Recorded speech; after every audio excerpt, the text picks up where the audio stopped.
no intro. You just do it live. Do you do it live? You do it live. It's live. Do we do? We're live. We're doing Matt, it. nobody we're doing listens it to this show, You're so no right. one cares what the name of it is. live. I listen to it when I edit it. So that's one. Well, but it's not on Spotify, so it doesn't count. You're That's right. true. I'm the only one that listens to it. That's right. I could add to our total listener count. I can add 107 because I listen to them as I'm editing them. Does it count if you're the one listening to the one that? Is it created like the if your content? mom is your biggest fan? Yeah. Yeah. Yeah. Did you start yet? Yeah. recording? Yeah. Are you We're recording? Welcome to recording. Pop Culture Unboxing. Hi, I'm Ryan. Hi, Hey, Ryan. Shut up. I'm doing it. I'm Okay. doing the intro. Stop Okay. talking. Okay. Okay. Let Go me ahead. have this. Go ahead and do the intro, All right, Ryan. thank Go you for ahead. coming you and can do watching. the intro. I believe in you. Thanks for watching. go. Thank you. I appreciate the support, Matt. Thank you. You've got it, buddy. Welcome to what episode number are we on? 107. That's why I said- 107. Yeah. Welcome to one. We've only done 7 episodes since 100. Yeah. Oh my god, this is taking forever. All right. Welcome to the 107th episode of Pop Culture Unboxing. I Thank am you. Ryan. Who are you? You're Zach. Who are you? You're Matt. Hey, look, we did the intro. Look how quick it was. Very good. Guess how many people cared? 0, because no one's listening. Hey, what's going on, Matt? How are you? I'm good. I wasn't prepared Zach, for that. how are you doing? Oh, cool. All right, cool. Matt, what about chickens? I thought we were leading with something else. Velocipastor. We watched that. Did you watch that? Hey guys. I think Ryan can handle this show. Do you see how I feel about this show now? If you hit my levels of how I feel. Ryan. 2 drinks in. Let's go. Ryan. What? It's not your fault. Shut up, man. Ryan, it's not your fault. Shut up. It's I know not your fault, Ryan. It's all of our faults. It's not your fault. Together. See, you can't do the Family Guy thing to me, man. I don't take any responsibility for this show. Even when I say something that's not good that makes the show look bad, I don't take responsibility. All right. So what was this about? Velociraptor Rex or whatever? Velociraptor Rex. Oh, I thought we were starting with chickens. No, I mean we can if you want. I want to know about chickens. See, this is the problem. You were like, "Hey, make sure you guys ask me about chickens." I didn't expect you to do it immediately. Well, the thing is, when you say, "Hey," when the show gets slow, make sure you ask me about chickens. Well, immediately the only thing in my thought process now is like, "Well, I want to know about chickens." Do you want to Why? know about chickens now? Yes. Yes. You can't Okay. just tell me like, "Hey, when we get slow, I got a funny story for you." It's like, Okay. "Well, no, tell me the story now." Okay. All right. Well, so this requires some. Tell setup. me the This story about require- chickens now, Matt. There was some real George Costanza energy I'm to sorry, that. man. I'm getting real. I'm getting heavy today. Okay, so you guys are aware of the idea that if you slap a chicken hard enough, you could cook it, right? There's some theory behind this. Okay, Yes. I'm getting some Russian Badger vibes, but all right. So, so it's a well-known fact that if you slap a chicken at 3,800 miles per hour, you will instantly cook it. Is that true? Which translates to about 1,667 meters per second. I don't know enough to correct him. So here's an idea I had related to that. Is obviously if we want to cook chickens, it's kind of unfeasible to expect one person to slap a bunch of chickens at 1,667 meters per second. Alternatively, what we could do is we could build a restaurant. So I need you guys to picture this. Picture 3 circles. A small one in the middle, bigger one, and then a third, even larger one. The outside one is the outside wall of the restaurant. It goes to the ceiling. There's tables lining that inside wall against the inside of that outside wall Right. with chairs on either side of the table, but not facing the wall. Okay, right. Inside wall is 6 feet tall with tables, again, lining that wall. Again, no chairs on the inside of the I'm circle. doing a really good job painting a picture in my head. I feel like I know The what inside circle is the kitchen. this is. Okay. Inside there is where the magic happens. What we need to do is we need to, however many tables we have in the ring, we need that many tank cannons. Then what we do is we take the tank cannons. You've still got me. We array those inside of the circle, and then we put a big air compressor on the end of each of them. Now in the kitchen, all we're doing is we are preparing chickens by taking out some of the bigger bones, and then we are encasing them in a slug of seasoning that is the exact diameter of the barrel of these tank guns. Right. So then what we do is we then load the chicken inside of the slug made of seasoning into the tank cannon. We close it, and then we pressurize it to whatever pressure is needed to give that chicken a muzzle velocity of 1,600 meters per second, which I would like to tell you is 400 meters per second faster than a Barrett 50 cal, I believe. Okay. So What we then do is we pressurize it, and then we open the valve to let all that air push the chicken instantly. What happens then is that chicken hits the wall above the table where it's meant to go in a fraction of a second, hits the wall, cooks from the pressure, and lands on the table fully cooked and seasoned, ready to be eaten. So here's some challenges we're going to run into. Okay. Is first of all, making sure that we can pressurize it that much that it can put that much muzzle velocity on a chicken within a slug made of seasoning. Right. We also need to make sure. Real quick, that is a phrase I've never thought I'd heard. What do we need to put muzzle velocity on a chicken? That's something that's going to go down in history. So another problem is when things go faster than like 14 or 1300 meters per second, right? Physics get weird. So odds are really good that when the chicken hits the wall, it'll instantly liquefy, which isn't necessarily a problem because we could just serve it as chicken smoothies. But the problem is that it's just as likely to also liquefy whatever surface it hits. Right. So we need something that can hold up to... Because if we have 4 chairs there, we're going to have to send 4 chickens downrange. And so we need that wall to... 4 chickens downrange. We're going to need to be able to sustain at least 4 hits before that wall panel has to be replaced. On top of that, it also has to be food safe. I don't know, Sharks, what do you guys think? Mark Cuban's in. Okay. Of course he is. He's not in for the idea. He's in for your enthusiasm. Right. So obviously, at the beginning of the meal, we're gonna have to set it up where we have reservations and everyone sits down at the same time, and then we have to have them sign a waiver that says, "I promise not to stand up or move in front of the cannons, and if I do, it's entirely my fault because a chicken in a slug made of seasoning will take your head off without much trouble, and it probably won't slow down a whole lot." Okay, I am ready now to take any critiques, any thoughts, or any suggestions for how I can improve this place. I love the fact that Matt has given up so much that this show could be profitable that he's thinking of ways to try to start a restaurant that basically involves killing people with chickens. Does it? So glad to see that this show has still got a good mentality. Does it concern you how much I've thought this through?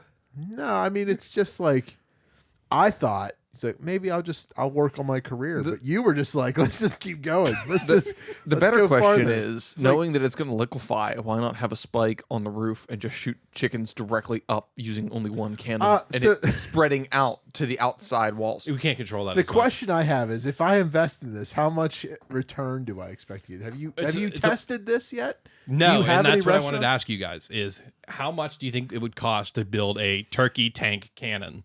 Okay, hang on. And again, I want to reiterate the part where this thing needs to move at 1,600 meters per second. Is that the speed of light? No. That's far below the speed of light. But it is also higher than most weapons that exist. I believe that qualifies as hypervelocity. And also, I think, technically makes our restaurant an artillery range.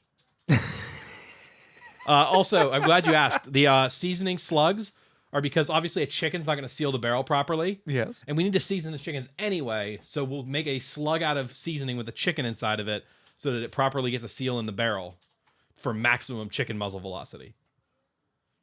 This is killing me, man. All right, so we know at least we need $6.21 million to buy the tank. We just need the cannon. Oh, just the cannon? Yeah. All right, hang on. I also need to know how much... goes back to the drawing board. We need to know how much pressure... Like, what PSI do we need to build up to put that chicken I don't know if air can do it. I think you're going to have to actually put some explosive behind it. Uncooked or cooked chicken? It's uncooked, because it cooks when it hits the wall. Okay. This all started based on wondering if we could make a vacuum chamber where we accelerate someone to 1,000 meters per second so that when they slap the chickens, they already have a lot of velocity behind them. We determined that to be maybe unfeasible, so... the chicken tank cannon at a wall. Who is we? Me and my buddy Nick. As soon as you said we have determined this, I was like, wait, there's more than one. Define more than one. We spent 2 hours figuring this out yesterday. So we need $150,000 for the tank cannon itself. Now, what kind of container do we need to hold the kind Here's of pressure a question. we need? Can we go like a Civil War cannon? Because I mean, I can tell you we need to be accurate. I mean, again, because if we miss, we take someone's head off. It sounds like we have. Well, this is why we have a document that already takes care of that problem. So I guess got that's a waiver, right? I was going to say this is where you actually have a little switch that says cannon in use, and then everybody has to put their helmet on and get down. I've been really trying hard to figure out. Also, we won't hire any waiters that are over 5 foot. Okay. Because the cannon's going to be shooting probably close to 6 feet up. Yeah, but that's not going to last. You can't do that. You can't discriminate against height. Well, you can't discriminate against height, but there's going to be somebody. Wait. I understand where you're going with this. We'll hire people that are over 5 feet tall, but I imagine the problem will correct itself pretty quickly. Capitalism at its finest. Yeah, people are expendable. Well, obviously. Well, you can only hire female waitresses because the average female is 5'4". It's fine with children. I don't think there's many men. Did you just say okay? We'll just go with children. Okay. What was another We'll consideration? start building their college reps. We couldn't figure out what we were going to call the restaurant, but I believe our tagline was like "one last flight" or something like that. The chickens don't fly. They can fly a little bit. Chicken Run. Okay. Good movie. I thought about calling it Splat. We should just call it Chicken Gun. No, you can't. So Splat is already trademarked. All right, so we can't. Nickelodeon took that show Gotcha. for it. So yeah, any thoughts for improvement on the restaurant? I don't know, man. You sold me. I'll put 150 million into it at least. See, that buys us what? 10 cannons right there? No, 100 cannons? Yeah, 100 because the cannon. We don't need that many. It's going to be a pretty exclusive restaurant. And let's be honest. If you just go over to the center of Pennsylvania, we can go to Gettysburg. They have a cannon there. And someone pointed this out too. Is people just get inside of it all the time for some reason? And someone pointed this out is like they'll try to say like, oh, inside these 4 walls, you're operating outside of government jurisdiction and stuff like that. Joke's on them. The building's circular. I see what you're saying. Yep. So here's the question I have though. Okay. So we're sending chicken, but what if somebody's like, I don't like chicken. What if I want like burgers? They shouldn't know what they were getting into. Okay. Well, so are we just giving them chickens, or is the waiter or waitress gonna bring fries or like their side, hand it to them, and then they're just gonna be like, hold your plate up and a chicken. I don't think you understand. This kitchen is going to be a walk-in fridge with a bunch of chickens in it. One table where we take the bones out of the chickens, the other table where we encase it in the seasoning slug, and that's it. We're not doing anything else in this kitchen. Okay, and then we're loading the cannons. But that's the thing is, or people, tank cannons. I don't know how many chickens you eat, but I typically like sides with my chicken. You don't need them. Well, yeah, because I'll probably be dead. You won't eat if you survive, can you up, imagine? I mean, that would be a good Discovery Channel biopic for Flavortown or something. Yeah. Like, I've come to the craziest dive bar in the world. It's just a place to shoot chicken via cannon at people. Exactly. Well, we don't shoot them at people. If people get in the way, that's their own fault. Right. Hang on, I'm going to find something out. Okay. So what you need to do is, being that the rings, all of the rings need to look like barrels, and then we can call it chicken in a barrel. Okay, I like where this is going. Because it's also the barrel of the cannon. Yeah. Okay. I like this. Could it be like a tower, do you think? That like looks like a cannon and then we build a little chicken on top of it? Yes. So it looks like it's shooting out the top. And then the slug will make it look like it's sitting in the barrel, so the chicken will have its head coming out of the barrel with a hat on. I like this. And that's our symbol. It takes me a little bit to get into the bit, but once I get there, yeah, I roll. So we just, I mean, and the mechanics of it are, I'm not married to them. The only goal is that the chicken hits the wall at 1,600 meters per second. How that happens, I don't particularly care. It's got to be food safe though. So no gunpowder. If we're going to use propellant, it has to be something food safe. So if we use like fryer grease or something like that, I'm just going to tell you right now, we live in the best city in the world. Why is that? History-wise, because apparently we had something to do with something called a chicken gun. Okay. And I'm going to do some reading, and this is why I'm going to extend how far I can pull this mic to me so that I can read what I'm reading to people. Okay. I am watching this disaster unfolding in real time. That concludes my TED Talk. Welcome to my TED Talk.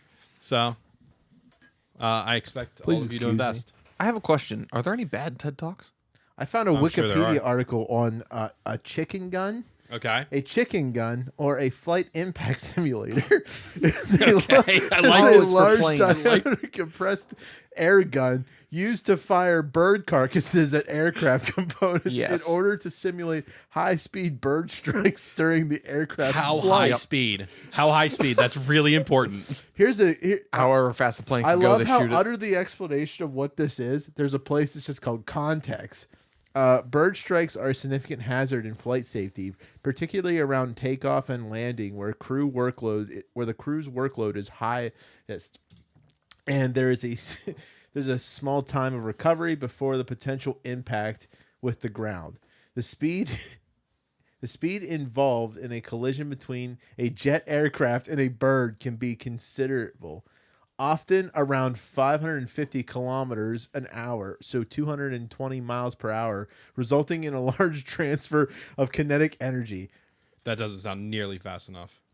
You want to know some history about this? Because where Pittsburgh also, comes this involved, chicken will be moving at 4.5 Mach. At Mach 4.5. The first recorded... This is such a weird sentence to say. The first recorded chicken gun was built in 1942 by the U.S. Civil Aeronautics Administration in collaboration with the Westinghouse Electronics and Manufacturing Company. Built at a warehouse, this is High Power Laboratory in Pittsburgh, Pennsylvania. Ooh. This city, man, we picked the best city. This needs to be the next tech hub. I'm telling you. Wait, so how many kilometers per hours was it? Oh my! The first one was capable of firing bird carcasses at up to 400 miles per hour. Although more tests were conducted with muzzle velocities around 270 miles per hour. Can you just imagine the fact? Okay, wait. 270 miles per hour is the muzzle velocity? Yes. We need it to be 14 times more powerful. Well, hey, man, this was 1942. Can you imagine what technology has now? I am... I don't know how to respond to During any of this. the development, this is under the notable uses section of the. Oh, Wikipedia I'm sorry, page. I lied. Bear 50 cal only has 853 meters per second barrel velocity. We need to double that with our chickens. Oh well, that's probably possible. During the development of the Boeing 757 in the 1970s, the cockpit roof was subjected to a bird strike test where a 4-pound chicken was fired at 360 knots, 410 miles per hour, into a stationary cockpit. The surprise of the Boeing, to the surprise of the Boeing engineers, the chicken penetrated the skin of the aircraft. As a result, the cockpit of the 757 and that of the 767, which shared the same design, had to be reinforced. Several 767s were already in service, and they had to recall for the reinforcements. So this chicken gun caused them to recall a bunch of planes. And so based on your last numbers there, we need our chicken gun to be 9 times more powerful. This show's amazing. So I'm not sure what materials are going to hold up to that. I think it's going to have to be like a slab of titanium with some stainless steel over it to maintain food safety. This show should just be called Wikipedia Facts, and we should just look up strange things about on Wikipedia. That show doesn't exist, right?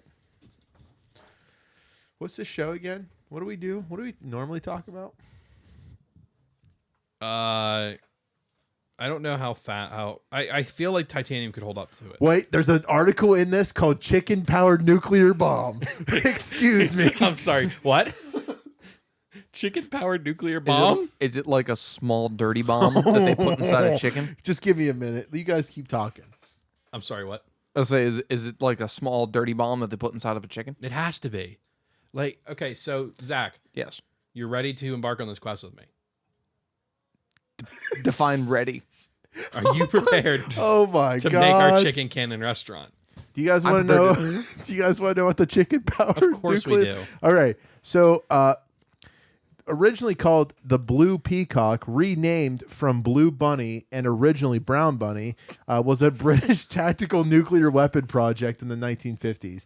The project's goal was to store a number of 10 kiloton nuclear landmines in Germany to be placed on North Germany's plain, and the events of the Soviet invasion from the east detonated by wire or an 80-day timer in order not, and then puts in quotes, not only to destroy facilities and installations over a large area, but deny occupation of the area to the enemy for a standard amount of time due to contamination. The design was based on a free-falling blue, I don't know what that is, but Blue Peacock weighed at 7.2 long tons, which I guess is 7,300 kilograms.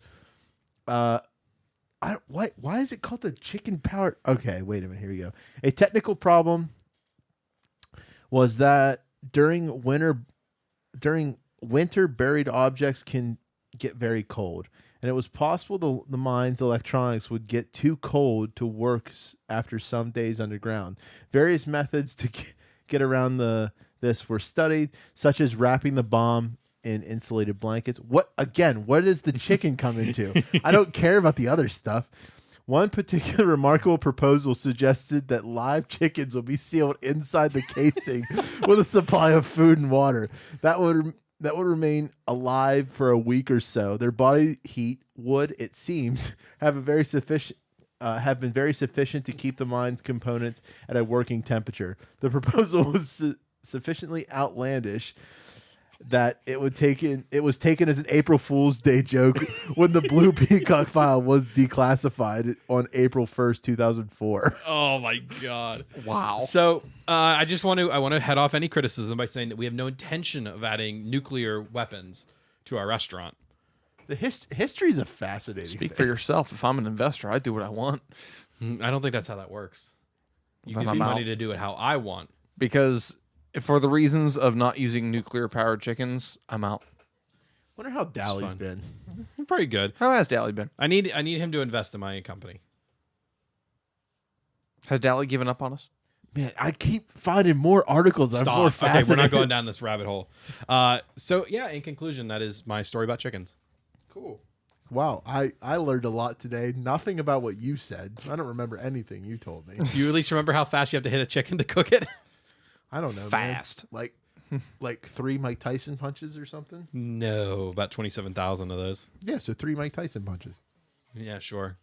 I don't know, man. Apparently he's very powerful. He is a strongman. Stronger man. All right, well, now you guys have topics. Go for it. I don't. Try That's to the problem. try to follow up my chicken talk. I don't know. I think we should. This show's over. Is it 22 minutes in, we're done. 22 minutes. It's over. Hawkeye's not good.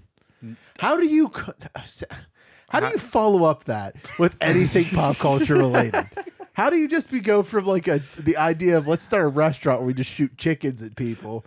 Again, we're not shooting them at the wall. Yeah. I get it. You don't want lawyers to be. But here's the angry. thing: is if they get in the way, the odds of it contaminating the chicken are so slim because it's moving so fast. Yeah, it also has human brain particles It on it, might so it probably not. adds for flavor. No, those will get left behind. It's moving too fast.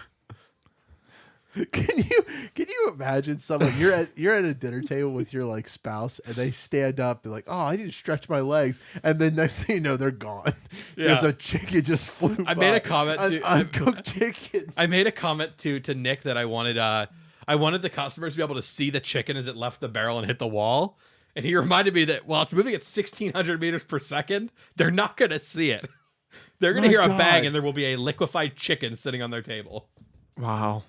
That's I don't think we all realize how fast 1,600 meters per second is. Don't just ignore that article. I'm going to read that later. Okay. But it is titled "Cold War Bomb Warmed by Chickens." Interesting. All right. Well, Ryan, you were talking about Hawkeye? Yeah, that show came out.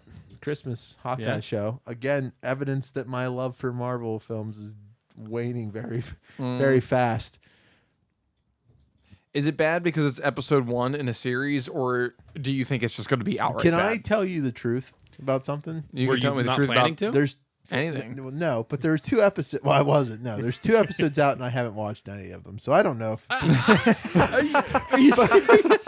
But I haven't heard anything about it, Oh my so I'm God. assuming it's just Well, you got a point when guys, I don't have time now. It's Christmas time. Also, by the way, speaking of chickens being fired out of cannons, Yeah. how was Thanksgiving for you guys?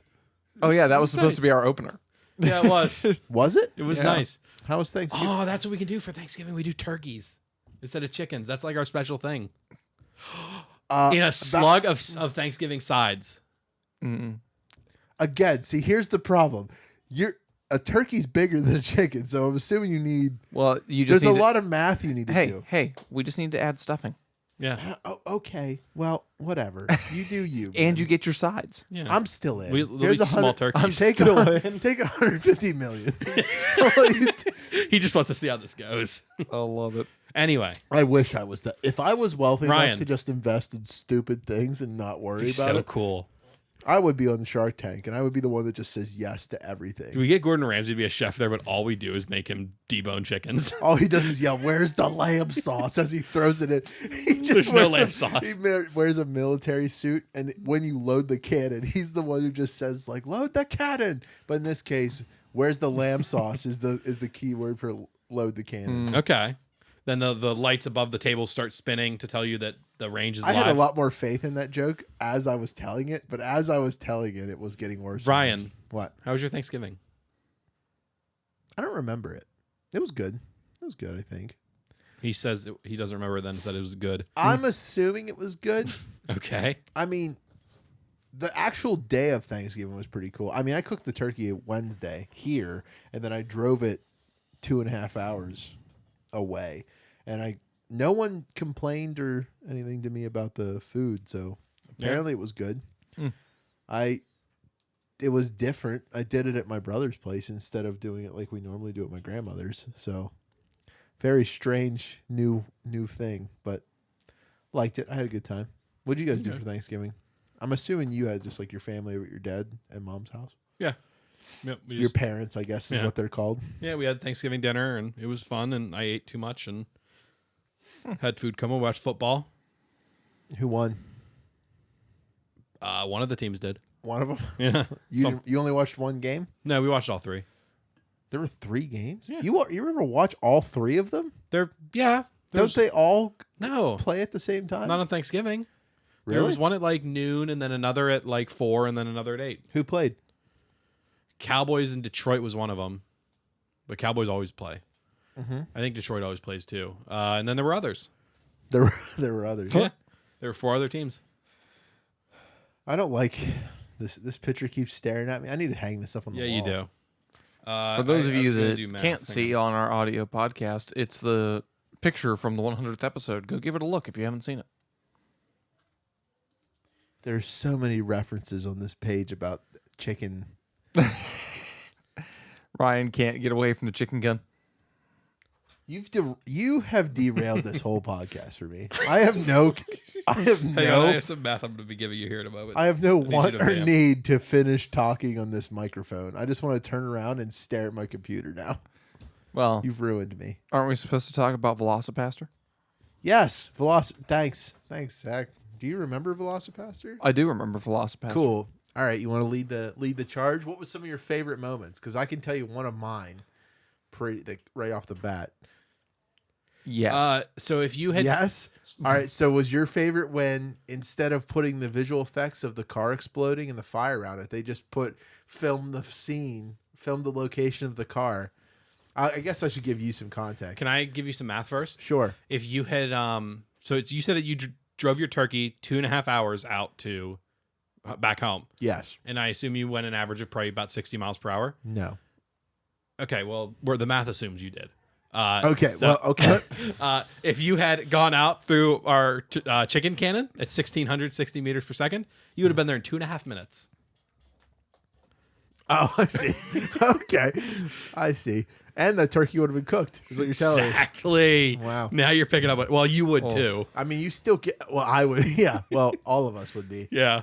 Back to Velocipastor. Sorry to like. I care about this now. I can't Okay, get that's back fine. into this because then I have to turn around to my computer again. I guess I should give you context. Sure. Have you watched this movie? No. Have you haven't watched It's getting sequels, Velocipastor? man. It's so good. Sequels? Yeah, so first of all, the director and writer and creator of this. He just funded it himself, which I'm starting to have a lot of questions about my life choices because this dude was able to drop, I think, what did I say? When I Googled it, it was like $30,000. Yeah, it was $30,000. He dropped $30,000 to make this film, and the whole time, like, this guy had terrible priorities. But it's getting 2 sequels, and it got picked up by the sequels got picked up by a studio, and he got Is it Asylum? No. Okay. He got $150 million for each of the 2 sequels that he had not planned on. And in one of the interviews, they're like, "Are you planning to make like any more?" He's just like, "I got 2 sequels done." He's like, "I already wrote 2 scripts." Oh my gosh. He wrote them in like a month. So be prepared. This is the level of quality you're looking for. Velocipastor is about a priest who watches his parents get gunned down and blown up by a gangster. And to get away, the priest, I guess who he's is there a level? Zach, you're probably the only one I know that would know this over anybody else, but is there a level like a learning, like, because the Velocipastor is a pastor in learning to be a pastor, right? So because he lives at it looks like he's a priest, but it looks like he's not I forget the term for a priest in training. Yeah, I would say actually, but they do that, and then they're a deacon for a while, then they're a priest, and then they could go on to be a bishop. Yeah, then a cardinal. Yeah, so then the pope. So it's just at like your. But because they mentioned that he goes to priest school and he graduates, and now he's like interning at a church. So he'd be a deacon. Okay. Yeah. Or he wouldn't be the parish priest. He'd be a. So most likely he'd be working as a deacon. Well, it doesn't matter. Anyway, this movie did not do any research. It was like, of course not. Effing send it. Like that's what it was doing. That's what the judge was doing. So how it sets it up is he's doing this. This kid, he walks out of the church. He's so excited. He sees his parents. They do this awkward like waving, but instead of them coming across the street, they just continue to wave. Okay. Eventually, the camera cuts to him and an explosion happens and it cuts back to where his parents are and there's no car or parents, but over it, he wrote on the footage that over top of it just says insert fire effects. And that's all it is. And then it moves to incredible. Then it moves back to him like all upset. He's upset his parents have been murdered, but you can't tell they've been murdered. And the priest that's training him he is under at the church says like, go away. You should go away. Go on vacation to figure stuff out. Figure out where you are. So out of all places to send him to find, help with figure out like religion stuff, he goes to China, and instead it's just a film footage what looks like the Pennsylvania woods, and it just says in yellow bold China. It's over top of it, and it's just him walking around the woods, just like there's like clearly it's like northern Pennsylvania wilderness. Yeah. And then there's just a woman in a karate gi running across the like woods, and she gets shot with an arrow by a ninja because she's carrying what is a raptor claw. The priest finds her as she's like got the arrow in. She says some stuff I can't remember. But not in Chinese, I'm sure. No, she says it in Chinese. Oh, okay. It's just in subtitles. I don't remember what they said. Okay. He picks the claw up and it just immediately cuts him, and he has this gash down his hand.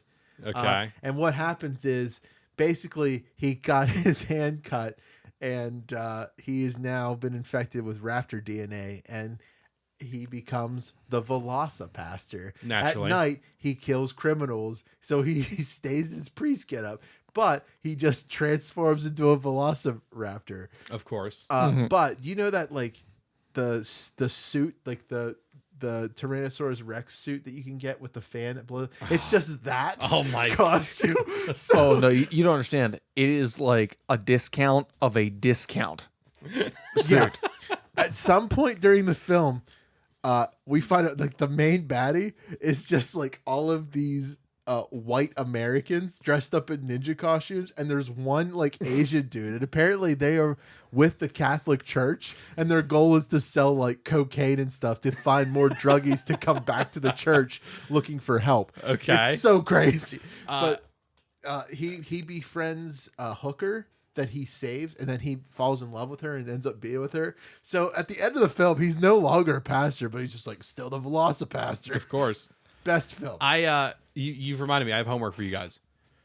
We have homework for you. Watch Velocipastor. Okay, I have homework too.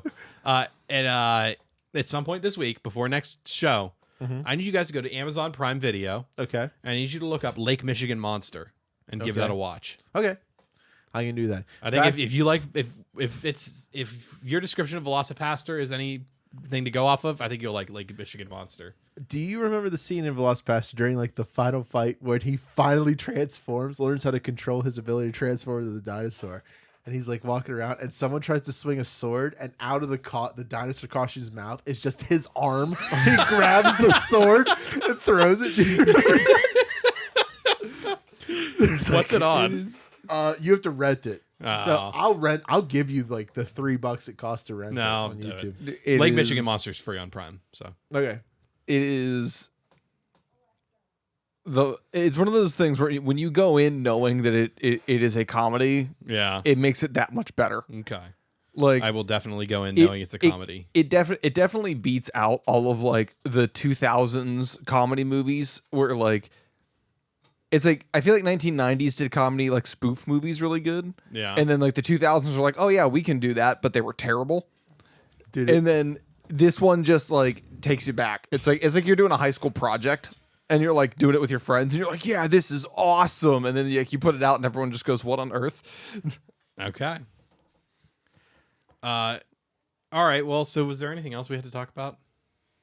So I just say, so I'm showing you a still. This is a still from when he I hate this. when he transforms into the Velocipastor when he's full dinosaur mode. Oh yeah, off to the right there. That's the discount of the discount.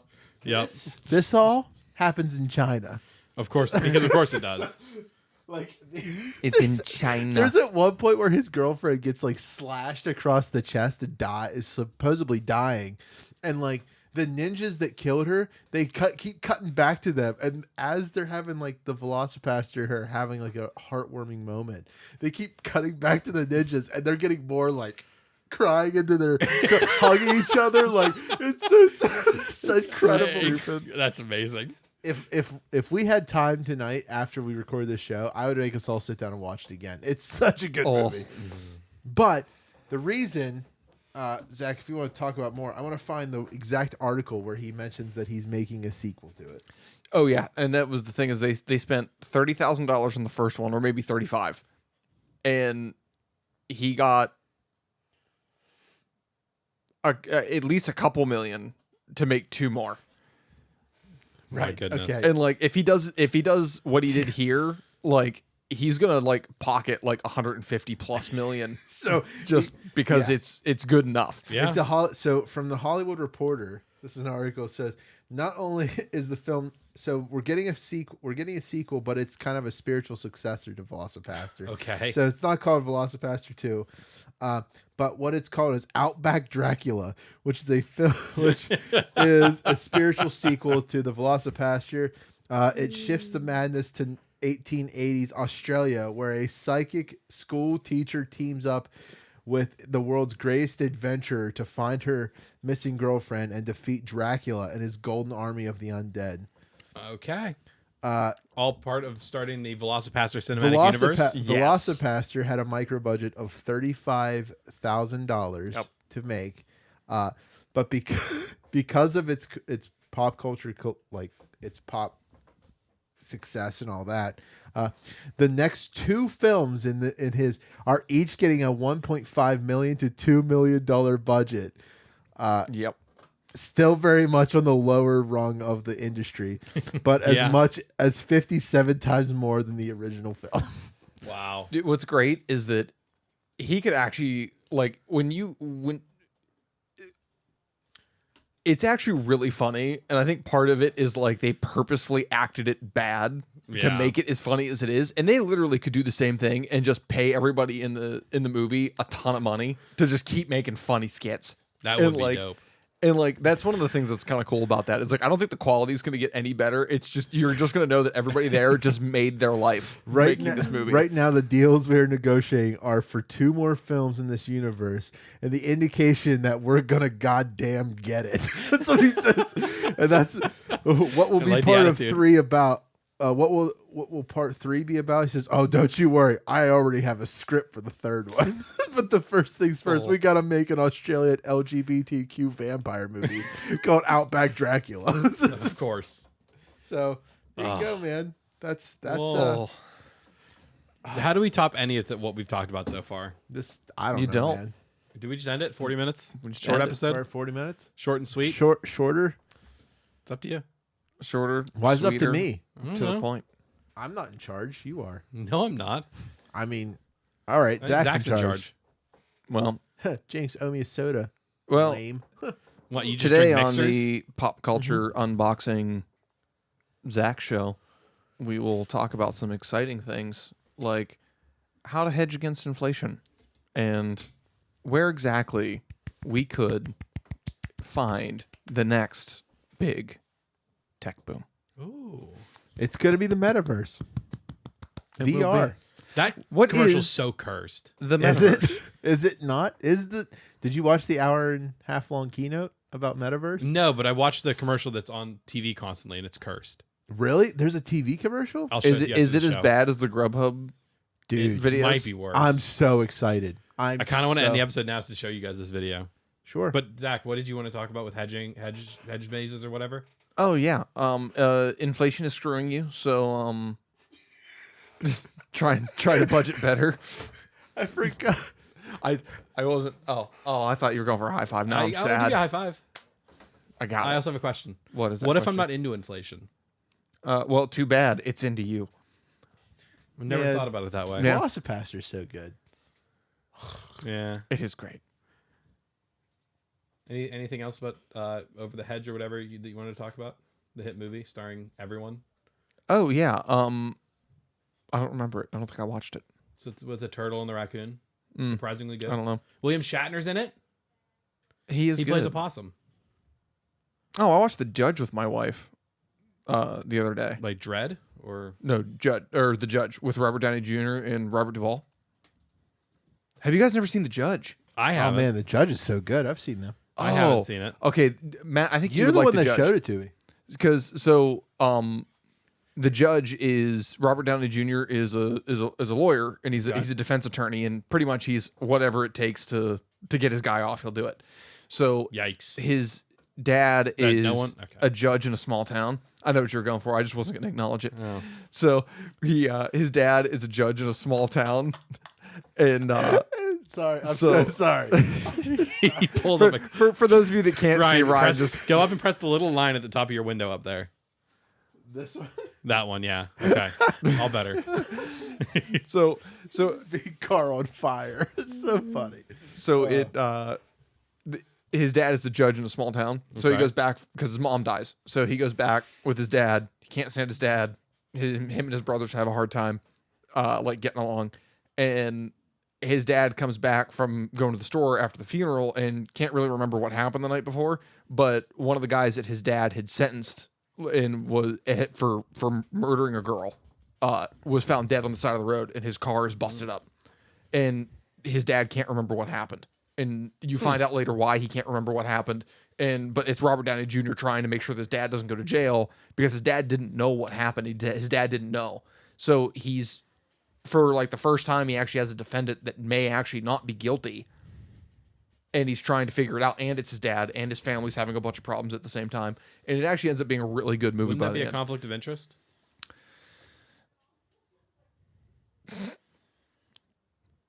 You know our legal system. We don't care. Had you not thought of that before? What? That it could be a conflict of interest? You're allowed to pick whoever you want. You're allowed to defend yourself. I guess that's true.